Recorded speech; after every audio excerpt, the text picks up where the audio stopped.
The words we use as singers and voice teachers matter a lot, and there's so many commonly used terms that we really should replace with better alternatives.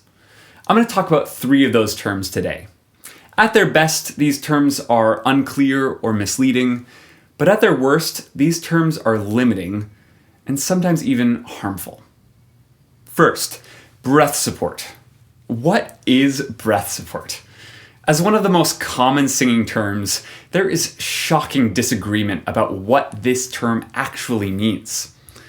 In general, I think it describes a balance between the exhalatory force provided by our respiratory muscles and the resistance to that force provided by our vocal folds. If breath support describes a balance between these factors, it certainly doesn't help us to achieve that balance. Instead, we should separate breath support into 2 categories: breath management and breath control. In my teaching vocabulary, breath management refers to the respiratory action. How much air are we taking in?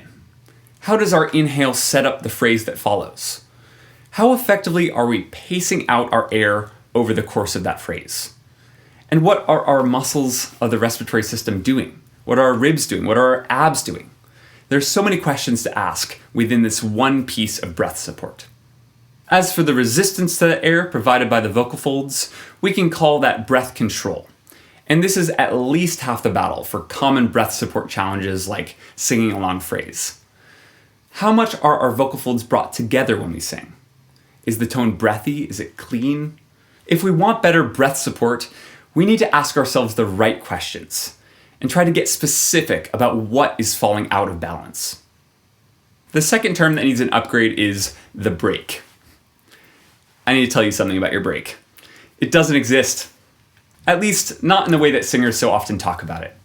They say things like, "This song lives right on my break, so I have to keep switching back and forth between registers," as if where one register ends, the next begins. While it's true that different registers will function more optimally in different ranges, the overlap between registers is huge. I regularly have my students experience an octave or more in overlap between their mode 1 and mode 2 registers, often called chest voice and head voice. With that kind of overlap, how can we call it a break? What we experience as a break is really just a clunky or unintentional shift between registers. Sometimes we want that kind of shift in the form of a yodel or a flip, but in general, I think we can eliminate break from our singing vocabulary.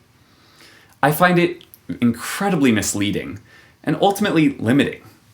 And finally, my least favorite word in the English language: talent. Can we stop calling singers talented? It seems to be the go-to compliment, especially in the arts. But if you realize what it means, it's frankly insulting. Talent refers to natural ability.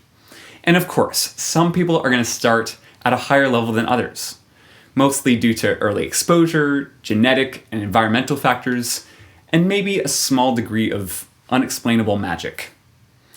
But anyone who's truly skilled at something has not gotten there from talent alone. In fact, I'd argue that the better someone is at something, the less talent had anything to do with it at all. Talent is a starting place. And to use that word to describe anyone other than a complete beginner is hurtful.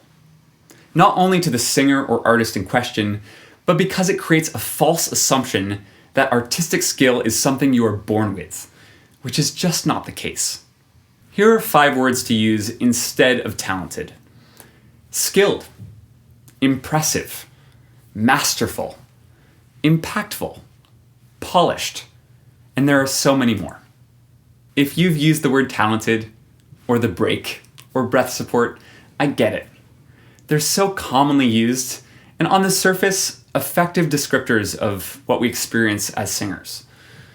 But I hope this video challenged you to be more specific and thoughtful with your vocabulary going forward.